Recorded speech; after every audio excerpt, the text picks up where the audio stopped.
Are we live? I don't see a live thing. I think so. Are you sure? Let me check. I'll go to the view on YouTube. It just said scheduled still. So how many chicks does it take to get one live stream going? There we go. Now I see it. Yeah, it's good now. Okay, cool. Hi, I am Blonde of Blonde of the Belly of the Beast, Rebecca. This is Robyn of Critical Condition. And today we have with us Roosh V. I know that this seems like a strange choice in guest considering our channel is about motherhood. But when we started the channel, we were talking about who we wanted to get on. And right from the get-go, I was like, we should get Roosh V on, because to have kids, you have to have a good relationship. You have to get married. And hearing this from a male perspective is really helpful. And nobody understands women better than Roosh V. And I have not read Lady, but Robyn has and gave it the highest of praise. I think you made a video about it, didn't you? I did, yeah. I reviewed the whole thing, and a lot of the questions that I'm going to be asking Roosh today will be based on the information in that book that I think will be really, really helpful to some of our female viewers. Yeah, and if my memory serves me correctly, I think you told me that you wish you would have had this resource when you were younger. Yeah. So I did want to talk a little bit about that. So yeah, if you want to start with that, Robyn. Okay, so with regard to men and women, the biggest question that I get asked is, where do I find a partner? And I think that it's easier to point out the things that are preventing good people from finding each other than it is to be like, this is how you find a good partner, because it's going to be different for every person, right? So in your opinion, Roosh, what are the biggest vices or subversions or traps that women can find themselves in that can prevent them from finding a good husband? First of all, thank you for having me on. And to answer your question, I think the problem I see, and not only in women, but men too, is that they put this idea of a partner, they set it as a very high material goal that goes above everything else. So not unlike a goal that you would set to graduate from university to get a managerial job. So they kind of check off boxes that they've completed in life. And then one of the last boxes is to find a partner, to get married and to have kids. But you know, that's still, it keeps you in that same trap of the material world. And the way I see it, that, you know, where does all good come from? And if all good, in my opinion and in my faith, comes from God, that means that you have to have your faith higher than any material goal you want to pursue. Even if the goal on the surface, family, is a great goal. I wish more people would have that goal, but it's still a goal. It's still confined to what you can see and feel and touch. So the first thing I would ask for people who are having that problem is, how is your faith? How much trust are you putting in God to help you with this goal? And is it a goal that you desire? Is it something that's kind of a burning desire within you? Or is it something that you believe is serving God's will, that through the family, through a husband, through children, that you can honor and glorify God? So that's the first thing. I mean, it's really, to me, I see finding a spouse more as a matter of faith than, say, you know, the way I used to tackle finding a mate was through my own power, through all, you know, through whatever game I could learn, tricks to fly to this country or that, this beard configuration or that. So all of my own power. And I can tell you that didn't get me anywhere, because I kept it. This was a material goal that I have to seek and find. So it didn't. So now you can argue, well, if for, you know, 15 years plus, I counted on my own power, on self-improvement, life hacks, tips and tricks to find this kind of joy, happiness, and I didn't find it, that to me is a hint that I did it in the wrong way. And instead of counting on the world, counting on tricks, that I have to put my faith in God totally. And, you know, I really think of it as, well, if my faith is strong and God thinks that I either need a wife or could use one, I really think that she's going to magically appear, not from me approaching 100 girls a month, not from me going here or there, not from that. It's just, she's going to appear while I pursue the faith. And that is is that. But you can't sell that. I can't really write a huge book saying put your faith in God. In fact, that book was already written a long time ago. But the problem I see is that people, they're so used to, in our culture, to have practical tips. I need tips. Just tell me how to do it. Tell me how to do it, and I'm going to do it. But I think we have to go away from that. We have to go away from this kind of stepwise. Step one, do this. Step two, do that. So if I were to write Lady again, I would probably, there was a lot that I would change, but so that's, I think, the advice that I would give. So I think people are kind of incredulous about your journey to God. And whenever people attack you online and I'm talking to them about it, I point out to them that you've sacrificed a lot. I mean, you were getting laid a lot. You were making a lot of money from your books, and you gave up a pretty profitable position and a lot of contact with women so that you could preach about a higher power. And so I wanted to ask you how your life has changed, and if you're happier. Well, how has it not changed, I would say. But yeah, I was a man of the world, fully addicted to things of the world. Ranging from food to how I looked. I would go to the gym often, not to be healthy, but to look good, to attract the opposite sex. I was drinking alcohol, travel. I was addicted to the novelty, to women, to sex, money. I wanted more and more and more, fame, status, all these things I wanted. And once God gave me grace, and that was up to him. It wasn't something that I found hiding in a closet. It was, he saw that it was the time, because I was starting to actually humble, to doubt my own strength and power. So once he gave me grace, he kind of revealed to me the lies that I was pursuing very intensely.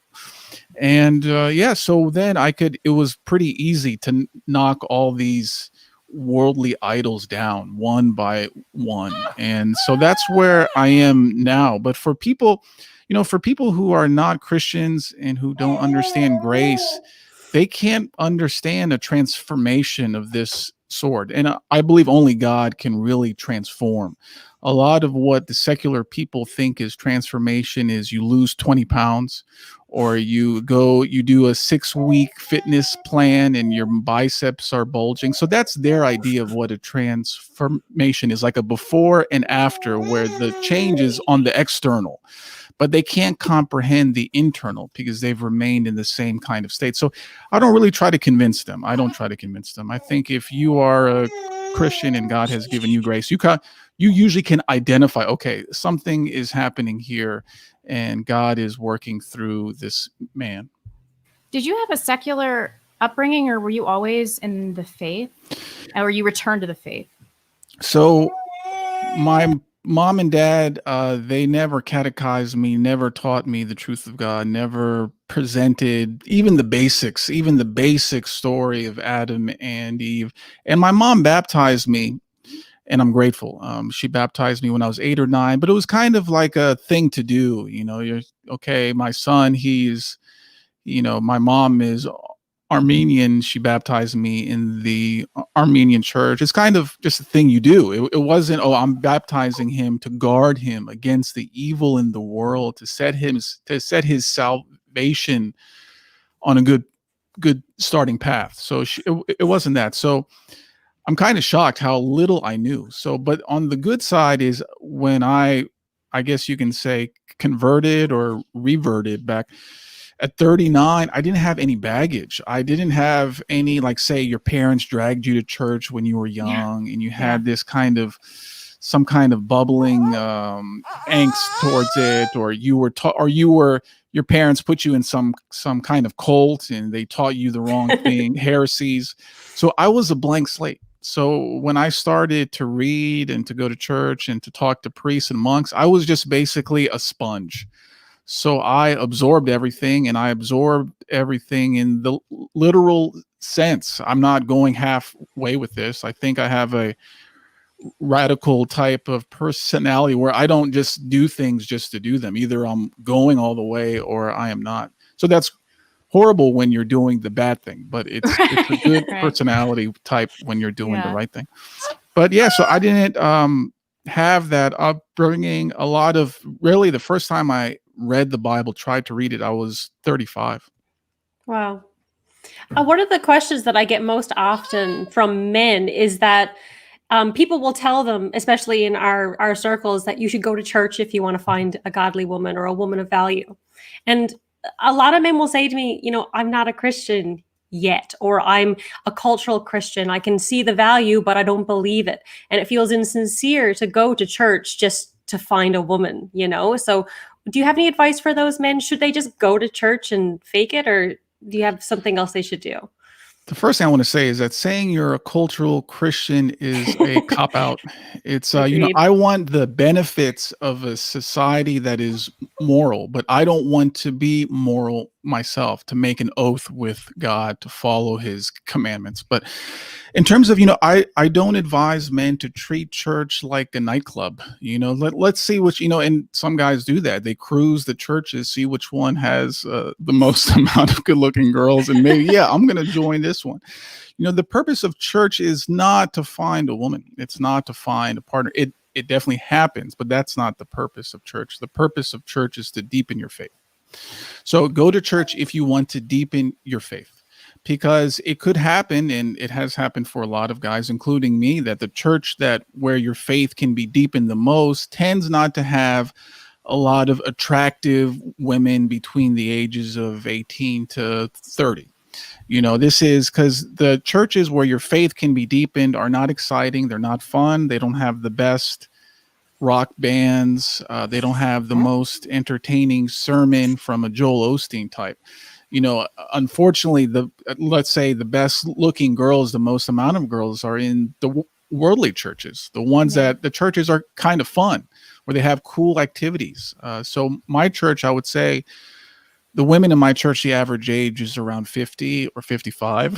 So I don't think I'm going to find a woman there, but that's fine. That's not why I do go. But I think a lot of one big problem a lot of people have is that they are so socially atomized. They have no community. They have maybe some kind of internet community that they comment on, but they have no community to speak of. And now they want to find a woman or a man, and they don't even know where to start. So, at least 20 years ago or more, there was people you would know, you would be introduced to, your mom or dad would introduce you. But these days, we're not even close to our mom and dad, not only in the emotional sense, but the physical. Like me, I lived away across an ocean from my mom and dad for a long, long time. So I think we're starting to see the accumulation of modern aspects of living really reveal itself, that look how hard it's getting just to do the basics, just to find someone that you want to marry. So, these problems I don't think can be solved by just saying, go to this church or go to that church, or it's kind of a deep-seated problem, which is why I think my advice for people would be to pursue the faith totally and fully and completely.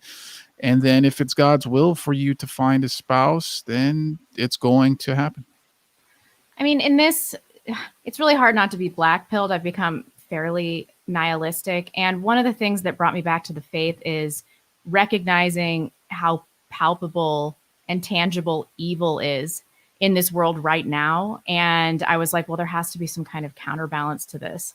And that's kind of what brought me back. And I'm wondering of the legitimacy of this as a means to come back to Catholicism. I'm like, was this really the best way for me to find my way back to the church? But I think that a lot of people are probably seeing that they need a stronger sense of morality in their lives, and they're seeing the evil that exists in this world. Do you think that that is a good enough reason to try to return to the faith that they grew up with? Well, what we learn in the Orthodox Church is that grace, which is you turning away from sin to repent and to reorient your life, is really a gift from God. He knows your life. He knows you better than you know yourself. So he's trying to get to your heart since you started to sin. And he's looking for ways in. And if you look back in your life, you probably saw some opportunity for you to join a church or to turn to the faith, but you said, no, I like it. I like to go out and date. I like to drink and party. So really, he tries again and again. And I think, if your soul is good, if you really want what God can offer you, then you will turn to him at some point. But if people are watching this video, I mean, they wouldn't watch this unless God was gently tapping at their door. There's no way you can tolerate this. There's no way you can tolerate me talking about God like this. So there's something in you that wants to go back to that. So if that's the case, then, the 3 ways that I guess are most common is, you start to attend a church, you start to pray, you establish a daily prayer rule once a day at least, but if you can do twice, that's great. And you start to read the Bibles, start with the New Testament, get a study Bible, and then, see if God can work through you. Because, a lot of people, some of them, they feel like they need to be convinced on the existence of God, or they need to be convinced that the story of Christ is true. But, God doesn't get through to your mind. If you're expecting him to get through your mind, it's not going to work. It's a matter of the heart. So once he gets to your heart, then I think that's when real repentance and faith can happen. In terms of repentance, I think we've all been damaged by modernity. People are really hard on you, probably because you talk for a long time about all the women you've slept with. But if you talk to any modern person, like, everybody's got some stuff that they need to repent for, and they've been damaged by modernity too. So in your path of repentance, how did you cope with guilt and that struggle for the things that you had done? I'm not saying that they're like super terrible or anything like that, but that is a part of truly repenting, is like looking objectively upon your history of sin and being like, wow, like trying to understand your state of mind when you were doing things like that. So when you accepted God's forgiveness, did you feel like you were able to forgive yourself too? Yeah. So when God started to make it clear to me all the wrongs that I've done, and I still, once in a while, I get a thought of something I've done in the past, like, geez, I did that too. So, of course, the first thing is to beg God to forgive you for all that you have done. And the good changes that you see after that kind of show that, yes, he does forgive you. Here's the new, the new eyes that you have, the new way that you can see the world and to navigate the world, to see what really good is and what evil is too.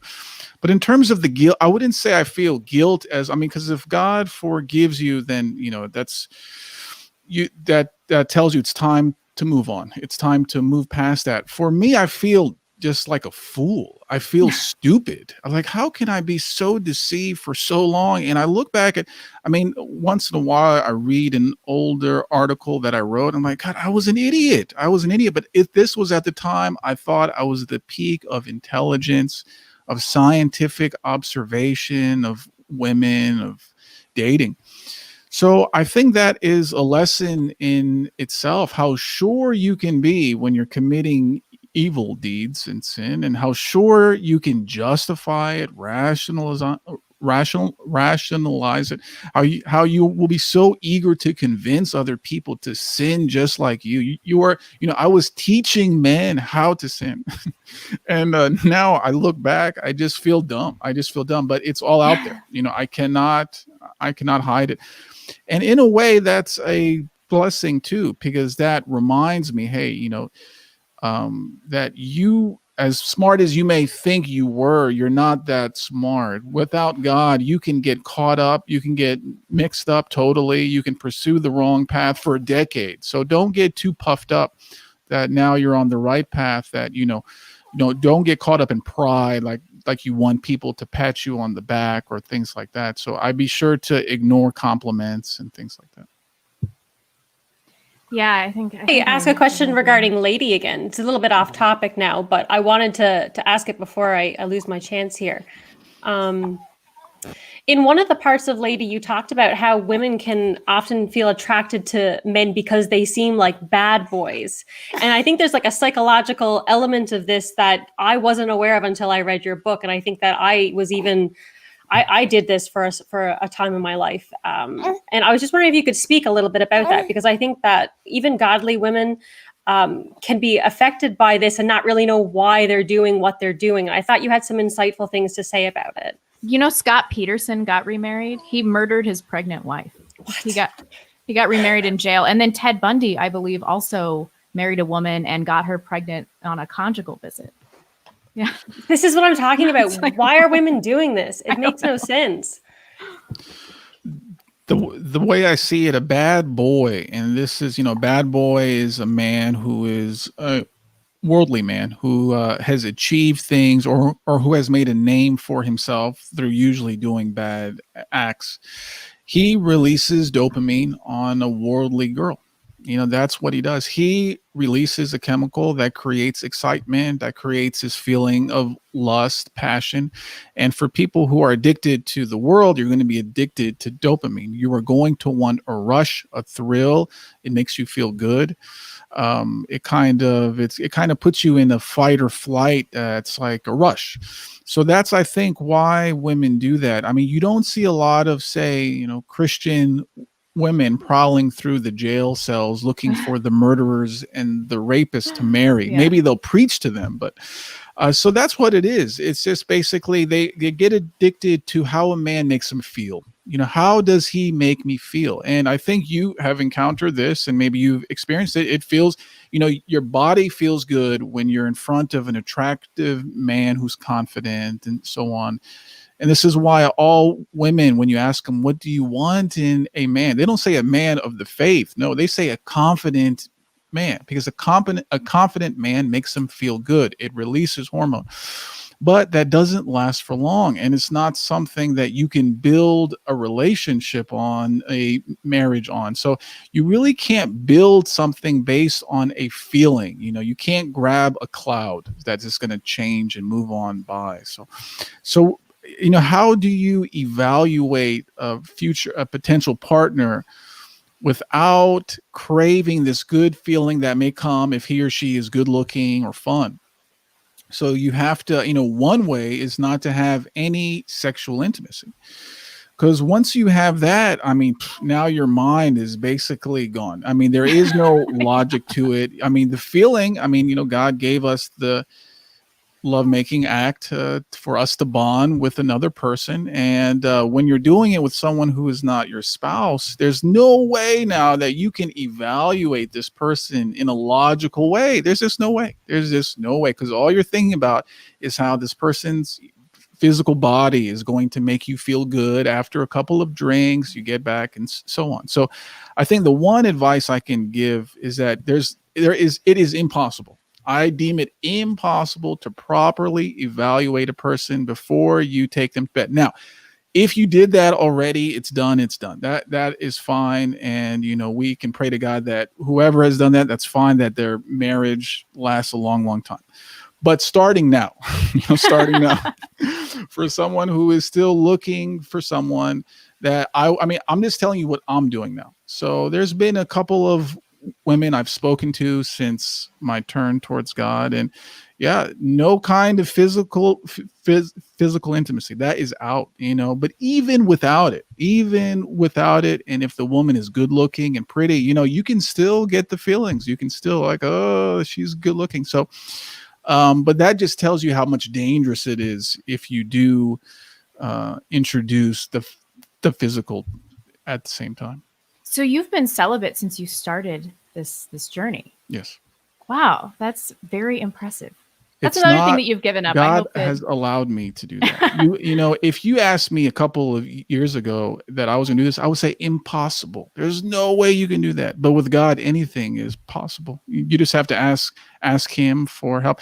God wouldn't make it so hard that following his commandments would be impossible. There's just no way. If you lean on God, and his commandments are not that difficult. There are some hurdles you will encounter. Some of the sins you do, like especially with pride, is going to take a longer time. But he wouldn't create us in a way that made it impossible to follow him. Yeah. So what would you say to people that are having a hard time finding a church that isn't being afflicted with modernity? I know in Catholicism, I love my priest and I love my church, and but every once in a while I hear some, not from my priest, but I hear some open borders stuff. Some COVID stuff has crept in there. I'm pretty sure they're wearing masks. I don't know if they're doing communion there. And even at the pre-Vatican II churches, like I've heard some stuff involving COVID and not giving people last rites and things like that. So like I'm seeing this new world order takeover really infiltrate spaces of God. And so people that are recognizing the evil in the world and they're coming back to God now, I'm like, what do you even do? How do you find a church that is not so deeply afflicted with all of these issues? So the first thing I would say is that the Protestant churches are basically out. Sorry to everyone who's watching from a Protestant. If you like your Baptist church, you can keep your Baptist church. But the Protestants, I don't know what's going on with them. They really taken. It seems like they want to be loved by the world. Unfortunately, that's the end. That's what they're doing. Any CIA psyop under the sun, they are adopting it. Black Lives Matter, third world immigration, on and on. In terms of the Catholics, I am not Catholic. I don't know, but the pre-Vatican II churches would be a good start. I would start there. Your normal Roman Catholic with the modern mass, a lot of men have complained to me about that. So, but, sometimes it comes down to a priest. The priest could be great. So really it may be the chance that your Roman Catholic parish has a priest that is 100% based, then that is fine.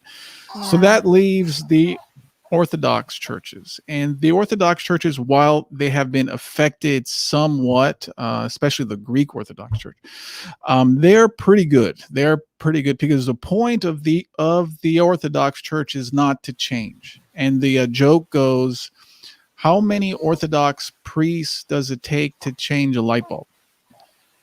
Change? So if I think people, from my experience, when I advise people to go to an Orthodox church, and there are two churches that are pretty good, the Antiochian Church, they have a lot in the USA, and the OCA, Orthodox Church of America. So those two are pretty good. Once they go, they're pretty shocked. They're pretty shocked that it feels holy. It feels holy. Not to rag on the Catholics, but it definitely is. You don't feel a modern element to it. Some of the priests, once in a while, yes, they may introduce a woke statement, but the liturgy itself, I think, hasn't changed. The sacraments haven't changed, and they are valid. So I think I would advise people to start with the Orthodox Church. And the Armenian Orthodox Church has been very instrumental in getting my faith back. I'm close to my priest, and I would say that the highlight of my week is going to the liturgy on Sunday and receiving the body and blood of Christ. That is the highlight. And I cannot imagine what kind of church I would be in if that was not. So I think if you can find a church where going on Sunday to your mass or to the liturgy is the highlight, then you are on the right track. It really is just my priest, though. So I'm wondering, like, how in this am I really?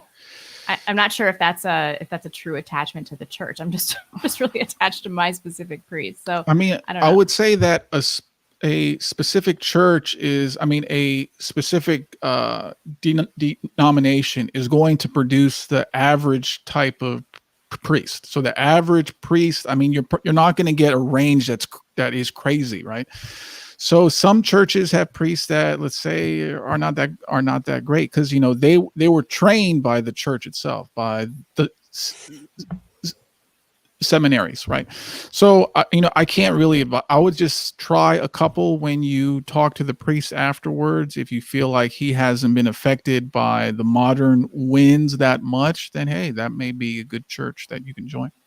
I didn't mean to interrupt you, Robyn. Sorry. That's okay. This is something that I'm actually currently dealing with because there aren't any good churches in my small town where I am in Canada. And so I'm kind of debating myself and my husband, is it better to go to a bad church that we feel like isn't right for us? And that How bad is bad? It's bad. Like you don't get the Eucharist on Sunday. It's real bad. It's our pastor feels like a salesman. He actually feels like a charlatan. Would you be comfortable sharing that story? Yeah, so I'm doing a Bible study class with our pastor once a week, as well as going to Sunday service, obviously. And the past 2 weeks, our pastor told us that based on these things, myself and my husband are not saved. Now, I've always felt that I'm saved, and I don't really feel that someone else can tell me whether or not I'm saved, but he said that. And then he said that we can pray to be saved in front of him, and that if we do pray to be saved, we will be saved, and we will 100% go to heaven. And if we don't, and we die before we get saved, then our baby will go to heaven and we will go to the lake of fire. And he said this 2 weeks in a row. And it's, why do Protestants do this? I don't know. Get ye to an Orthodox church. Yeah. So now, how much work do you want to put in for a good church? Some people, when I read a book on the Soviet Union times, a lot of the Russians had to walk for hours to go to a church. Hours. And us, me, when I was up in the mountains, like an hour drive. So, it may be that God wants you to persist a bit more. So one thing you can try is find a church a couple hours away and go once a month. That's a really good idea. It's not ideal, but that's what some other people do. That's what Christians of the past have done. Instead of driving, though, they would walk. I read stories that they would have to walk overnight to another town and stay in that town just to receive the Eucharist. So I think we have it a little bit easy in the sense of we want a church within half an hour. And so it is not only you. I'm not getting on you, but start to be open. How bad do you want to be a member of a good church? So if you want it badly, then you're going to get in your car, and it can be an opportunity for a twice monthly road trip with the family. Put on some podcasts. Yeah. It's great advice. Thank you. Yeah, definitely. So this channel, we talk a lot about raising our kids, because this is both our first child. And I don't know, I don't want to speak for Robyn, but I am losing sleep over the world that she is going to grow up in, especially being a girl, and how I'm going to guide her through all of this.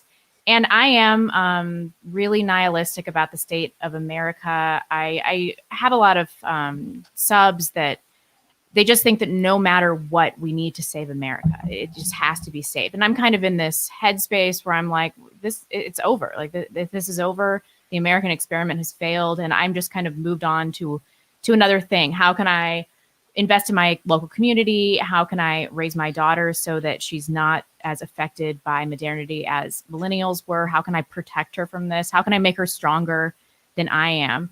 So what advice would you give to people that are feeling really nihilistic about not just the state of America, but the state of the West? And how can we retain some element of positivity so that we can build something new from, maybe I'm being dramatic, but from the ruins of what's going on right now? And I must say that you two have a job that's way harder than mine, because you have, kids, you have babies that, cannot speak yet, or they cannot understand. Me, I speak to grown people. But the thing is that I think we all know where the world is going. It's getting worse and worse, and it may improve at some point, but I wouldn't count on it, especially since we're still in the middle of some kind of revolutionary push with the Black Lives Matter and with the coronavirus too. One thing is that there is no way you can guarantee the safety of your son or daughter. There's no way you can put the right ideas or values in it that will make sure that they remain immune to whatever evil the modern world is going to throw at them. And they're going to throw a lot. It's going to be a nonstop bombardment. So and it's not going to stop. I mean, it's going to get to the point where I would expect them to make it difficult for you to even homeschool too. I mean, there was talk of say, well, yeah, if you want to homeschool, that's fine, but once in a while you have to take your kid to a public school to get the real education. So if I had a kid, I know, I'm just one person, and if I had a wife, she is too. The best thing I believe that you can do, and I get asked this quite often, the best thing you can do is give your children the faith, to make your house an extension of the church, that no matter how far they fall or how much they are tempted or how much evil comes to them, they have such a solid foundation of the faith that if they choose, now it's their choice, if they choose, they can call upon to keep them safe. Unfortunately, this doesn't mean dragging your kid to church and forcing him to read the Bible and things like that. That doesn't work. I think we all know someone who was forced into the church, and then when they got older, they flipped, they did the opposite.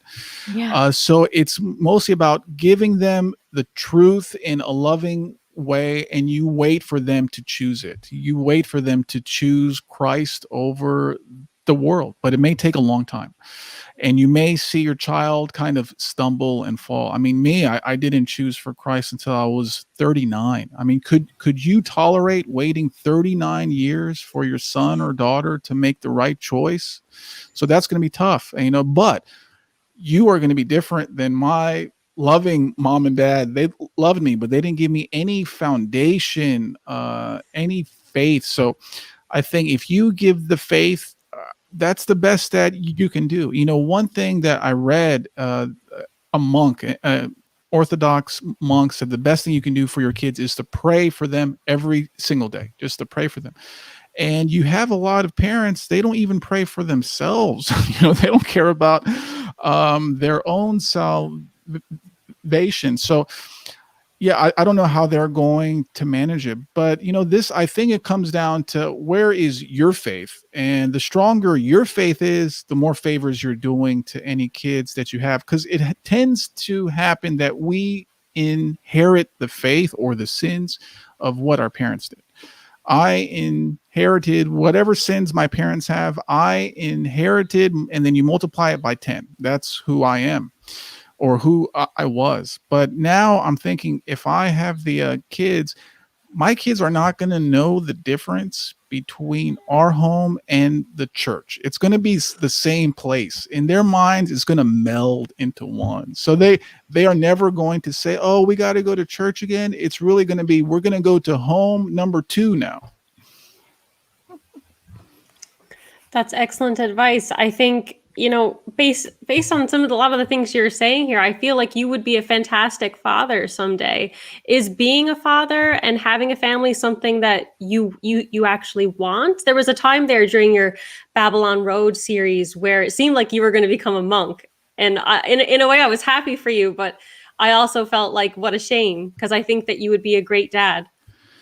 It's really up to God. I don't follow my own stupid will like I used to do. I don't know. I mean, I would, if God put the right woman in front of me and it was time to make the choice whether I want to marry her or not, and if she is right, then I probably will.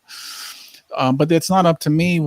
Especially now in the time when everything is locked down, not many people are going to church. You see how women are a little bit more addicted to making a TikTok video or an Instagram story. So I would say that now the odds of meeting a woman to marry is very low. But if God wants you to marry, then you just have to follow the faith. And while pursuing the faith, she will be there or he will be there. So for me, I think I want to say I would be a good dad, but you don't know. I mean, it could be that, yeah, I rather just focus on work and live streams and writing books. It could be, so I don't know, but so I don't want to get my own desires caught up. Like, the idea of being a dad is great, but once you have that idea, then you maybe start to lose touch. So, but it's really up to God. It's not going to be something, I put myself out there. I'm as social as I could be in a time when you're not supposed to be, but it's going to be up to him. So I think, he knows what I need and what is best. So you're not going to take any personally proactive measures, such as, I don't know, like, go on Tinder? I guess I can't really think of anything. Tinder, go to the bars, the clubs. What if some good on paper chick like slid into your DMs? Yeah, that's fine. I mean, there are, there are some that contact me to say, maybe compliment the work I've been doing or the changes I made. But the problem is, the world is a big place, and I'm in the East Coast near Washington, D.C. And sometimes they email you from another country as halfway across the country. So it's hard to really say, oh, this girl is cool, I want to take her out for a cup of tea. You can't really do that. So I don't know. But in terms of what proactive steps, see, in the past, I could tell you what the proactive steps were. But for me, it's, I pray, I read the Bible, I go to church, and I don't think a man should really have to do much more than that besides serve his community, his neighbors, his parents. I'm sorry, go ahead. No, go ahead. It's okay. I was going to shift gears if you had something on. Well, I was just going to say, I started a very rudimentary matchmaking service. And if I come across a woman that would be suitable in Washington, maybe I'll put you in contact with her if you'd be open to that. We did have a super chat along these lines. We probably should address it now. This is from Ecorias. Hey, Roosh. Hey, Rebecca, Robyn. Why do you think your matchmaking breakdown is so warped in favor of women? It's like 3-1 in favor of women. What's a likely reason? I'd appreciate Roosh's take as well. Roosh, do you want to take this one? Do you mean there are, so you're saying that there's 3 times more women who want to use, okay. It's 3-1 in favor of women, Yeah. I mean, from my experience, don't get insulted, but usually men, they come to the truth of the world faster because the world disappoints them faster. Yeah. So a man, tried to find the girl of his dreams and the job of his dreams, but the world kind of grinds him down a little bit quicker. When you're a female, there's usually someone there to bail you out, kind of. I mean, there's always a beta male that's there to soften your landing. So I think because of that, the women are like, I don't need faith and God, I'm doing just fine. I got all these dudes in my Tinder, and they want to, granted, I don't want them, but maybe something is going to happen. Like, it seems to me that if you're a secular woman, success and happiness is right around the corner. It's just one swipe away, one job away. But for a guy, I think you can really enter a pit. I mean, once you understand the truth of how the world really is, you can enter a serious pit that only God can help you to get out of. Yeah, I do see a lot of bitterness amongst women and men in this modern dating environment. And I think it's just so unhealthy. And initially, when I started my channel, I really turned on my own gender. Like, I really turned on women, and I started to really hate things about myself. I think it was just a product of my own self-loathing and the way I had behaved in dating environments. But I see that so much within the male community too. I get a lot of hate from MGTOWs and things like that. And that's not a healthy environment for men either. I mean, but I also am sympathetic to it. I don't want to tell these men that they have to go out and meet women, because I understand what's really the point. If you are angry at the opposite sex, stay away from them. You need a break.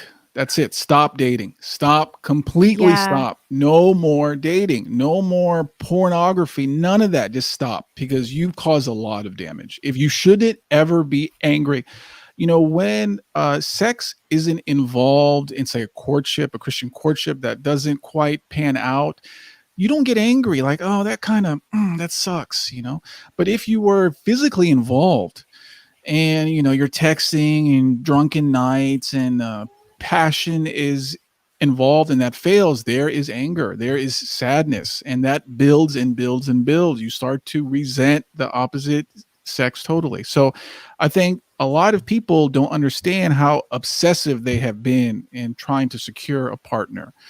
Maybe not for the long term, maybe more for the short term, but they've been doing it for years and years and years. A lot of their lives, in terms of where they live, even, I want an apartment to make it easier to find a partner.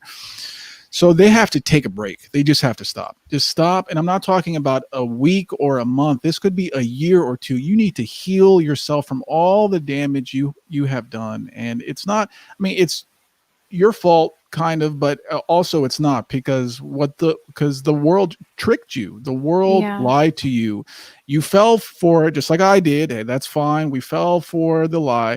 Now, but if you're still angry, that shows that I don't see the repentance stage going, because once you repent, the anger comes down, especially when you ask God to release that. But a lot of people, they go from kind of, I failed in this 3-year or 5-year cohabitation relationship and I'm bitter, but I don't want to die alone. And so I'm going to date again. That's not going to work. It's just not going to work. Yeah, I understand. I know that you have a lot of, you've talked about your remorse with some of the work that you've done. And I remember years ago, this was, I don't know, it must have been 6 or 7 years ago, but I was reading Return of Kings all the time and just hate reading it all the time. But also I knew it made me so mad because there was a kernel of truth to almost everything that I was reading. And I wasn't married at the time, and I wasn't really dating with as much purpose as I should have been dating with. I was dating a lot of leftist guys, and I wasn't dating the right kind of guy. Hold on 1 second. Oh, all right. Should we do some super chats? Yeah, sure. Yeah, there's one here that says, have any of you read The Benedict Option? Author Rod Dreher thinks we use separate Christian communities. He's converted to Orthodox. I think that's an interesting super chat, because one of the most common things that I get from people who already have their husband or their wife and they have their family is that even in the state of a family unit, people feel isolated. Right. And they don't know. You were saying that you were dating guys on the left, kind of. I was living in Seattle, and so I was like, these are my dating options. I was 25 or something, so I'm like, I really need to get a move on. But Return of Kings and Heartiste especially, he had a sexual market value quiz that I took when I was about 26 that just pissed me off, but also revolutionized my world. It did teach me a lot about myself, really valuable information that helped me find a very high quality man that is now a really wonderful husband and father. I know you I know you have a lot of remorse about it, but some good things, some good solid marriages and children now have come out of some of the work from the Manosphere. Yeah, I look back at some of the work I did just a year or two before turning to God, and I wasn't that far off. I was far, but I can see there was some truth there. I was trying, I was seeking it. And so I don't want to write off everything I did before that point, but it did help some people. I just hope that it helped people in a good way, instead of, allowing men to travel the world to meet girls and so on. I'd imagine a lot of them weren't very successful, because that is a hard lifestyle to live. It's got to be expensive, right? I think a lot of people would read that game stuff in the aspirational sense. Like, I want this kind of lifestyle that Roosh and others are selling in his books. I bought the books, Bang and Game, and I tried a little bit. I do a few approaches, but yeah, I would say 90% of men, because it's basically, for me to do what I did, it was a full-time job. I mean, Yeah. it was just a total obsession every day, trying to structure things in order to extract as much pleasure I could. Do you regret it? I see it as a waste of time. I mean, such a waste of time. I'm 41 now. So I was like 20 years gone down the toilet. But at the same time, I know this was God's path for me, that I wouldn't have come to the faith unless I fell. But if I had the choice not to experience it, but still have the faith, it just was a waste of time. I mean, it's something that I don't even gain value from. I don't think, oh man, I'm so glad I did that. I'm so glad I traveled the world and slept with those. I don't even think that. I was like, I wish I didn't. I don't, none of the memories I did in the past give me joy now, give me a happiness now. So it's just a waste. And I'm thankful that I've found out what the ultimate truth is before I died. Yeah, I mean, because once you hit the end of the road, I mean, what are you going to do? What are you going to say to God after that? But it's just a waste. So I think a part of the work I'm doing now is try to repair some of the damage I did to people, in the sense of kind of spreading bad ideas out there, bad ideas that did not help them. That's true. And I know I rag on boomers a lot because they've handed us a pretty dysfunctional society, but my heart does go out to boomers that are recognizing now that they've been lied to their entire lives about a litany of issues. And I'm watching it in real time happen with my mom, and she is so angry. I think she's 60 or 61, and she's like, Rebecca, you'll never know what it's like to realize when you're older that you've been lied to your entire life.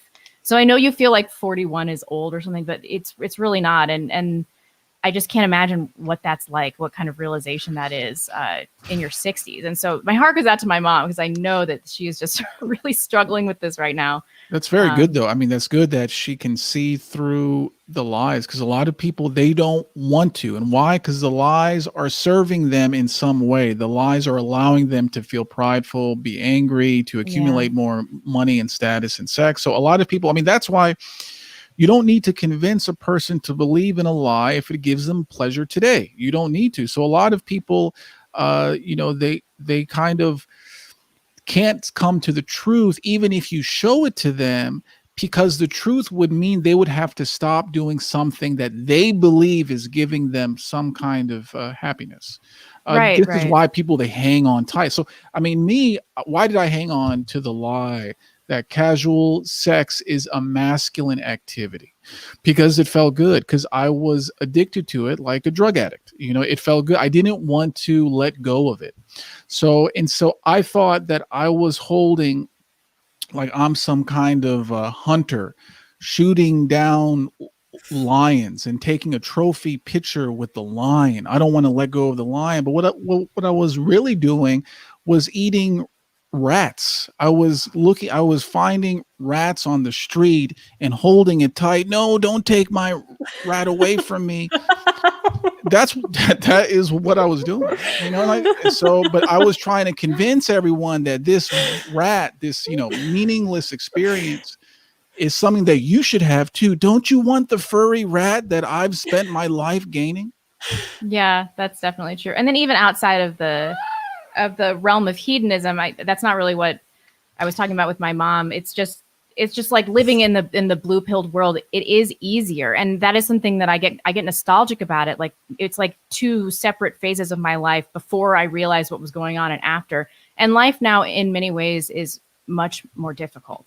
And I kind of miss those days where I could smoke weed and watch a movie and not recognize all the propaganda in it, and just kind of zone out and not have to deal with any of the world's issues. And I feel like now I'm a little resentful because I don't get a break from the constant barrage of propaganda, from the media lies, and I see it all, and there's something I can do about it. And I'm trying to view that as a gift now, especially with coronavirus. I'm really happy that I'm not super afraid of it, and I'm not, treating everybody like they're a biohazard and wearing a mask and everything like that. But most of the time, I do kind of resent that we have this reality that we have to cope with.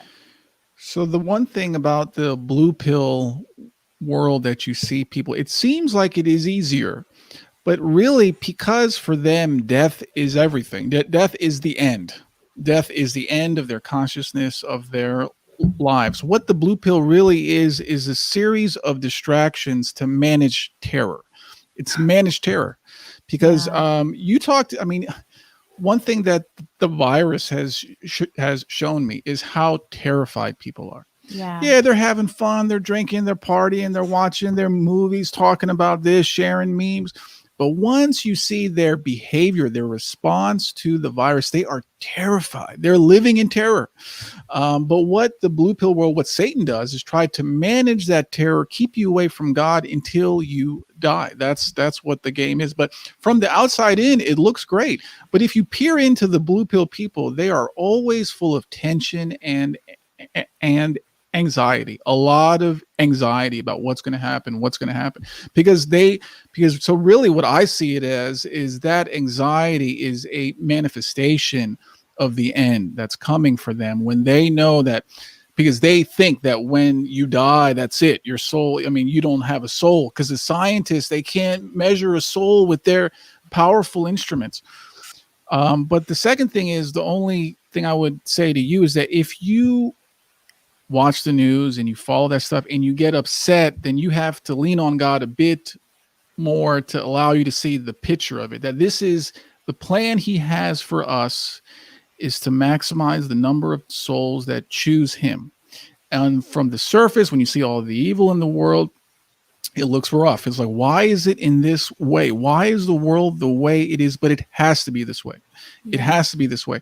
If God changed any factor of the life that we have today, it would be a hell, total hell. But even though you may say, well, this is hard too, and I'm scared for my daughter, yes, but it had to be this way. This is the best opportunity God could give us to save our souls while giving us free will at the same time. So me, it's kind of my job to follow the news and things like that. And yeah, it's hard. Sometimes you see some stuff like, oh, geez, it's getting worse. But you cannot get angry. You cannot get upset. You pray. You keep your faith close. You know that, God has a plan for us. So I think it's hard until your faith gets to the point where you can just accept it all. It just accept everything. But I hope that I can get there too. Wow. That's really powerful. It's a really powerful message. I appreciate that because I am harboring a lot of anxiety still. And it's because I'm afraid. It's not of coronavirus, but I'm afraid about what are things going to be like when our currency collapses. What are we going to do? I mean, none of us have any hard skills, and I'm having a hard time leaning on my faith, like trusting that God is going to take care of us during all of this, because I am struggling with so faith. What you can do, whatever thing you think that you lack, ask God daily. Please, God, remove the fear that I have, the concerns that I have, the anxieties that I have, and be persistent every day. Bother him about it every day. God, remove this fear, please. And I think if it's, one thing is that if it's important for you to be rid of that thing, then God is going to grant it. But if it is something that in his perspective is not important, maybe he'll let you endure it a little bit longer. Maybe he's teaching you something, and there's no way that I could know. But usually, God is he's not going to let us suffer in a needless way unless it benefits us. So, okay. There's a super chat here that I think is a little bit relevant to what we're talking about right now. The super chat asks, have any of you read The Benedict Option? Author Rod Dreher thinks we need separate Christian communities. He's converted to Orthodox. And this is something that I find myself dreaming of all the time. I know when we first met, Rebecca was at Brittany Pettibone's wedding in Austria, and we were surrounded by people who thought like us, who saw the world the way that we saw it, and we felt like normal for probably the first time in our in years and years, right? And there was this sense of peace and security and, you know, self-assuredness that came from being around people that were like us. And I often think, you know, I wish I could just be like Amish or something and retreat into some isolated Christian community away from all of this. What do you think about that, Roosh? Yeah, I think there's a phrase for like intentful communities or something like that. Something like people, they form a community around a shared bond. I think you two are in a better position to do it since you have kids. So maybe you can find. I mean, why don't you two start a town? So you two move to the same place. We've talked about it a lot. We've been talking about it. Yeah. So you start a town, and then for the women that follow you, that you trust, if they're looking for a place, then you tell them to come on by. Yeah, in North Idaho, if you have 1,000 acres, you can incorporate your community as a separate city. So, but for a man like me, I think more the cabin in the woods option is a little bit better. The old Ted Kaczynski. Yeah. But didn't you say, because you kind of went to a mountain for a while, and you said that you were praying less because the sort of evils of the world weren't sort of in your face quite as much? Isn't that true? So one thing, I thought that going to the woods automatically, I would pray more, my faith would get stronger. But no, I mean, I think we can say that faith is a choice that you have to make, that no matter where you are, if you want to pray more, you can do it today. You don't have to wait until you're in the mountains and you have a landscape view and things like that. And just because, that there are less people outside doesn't mean that you can't find something else to distract yourself with. So the one thing I learned is that I don't need to be in a certain physical location in order to strengthen my faith. So it's really a matter of me making the choice now. So I think but if you make the choice to deepen your faith, a quieter area would probably help you. But it could be that, hey, when you're living in the city and you see all the evil people and the crime outside, maybe that can motivate you to pray even more. Please, God, don't let the Black Lives Matter gangs kill me. That's true. Yeah. Do you want to do a couple of super chats before we wrap up and let Roosh go? Yeah. There may have been one here that I missed. Evan Schultz, is that the one? That's the most recent one, but there was one even before. Oh no, it was just a super chat with no message. Okay, so we'll do Evan Schultz. I think that's the next one. Great interview. I love how you women are promoting family and motherhood. Orthodoxy, blonde. Roosh, monastery when? Yes. I think that's it. Are there any other super chats? No, I think that's it. Okay. Thank you so much for joining us, Roosh. I really appreciate it. I'm really inspired by your spiritual journey and your repentance and how you're trying to spread a positive message and, admitting past faults and trying to clean up that wreckage. That's a really difficult and courageous thing to do. And so I hope that you continue to experience God's grace, and we really appreciate the time that you've given us. Thank you so much, and God bless you both and your families. I hope God blesses you with as many children as you can possibly handle. Thank you. Okay, guys, if you're looking to follow Roosh and check out some more of his content on different platforms, check the links in the description, guys. Okay,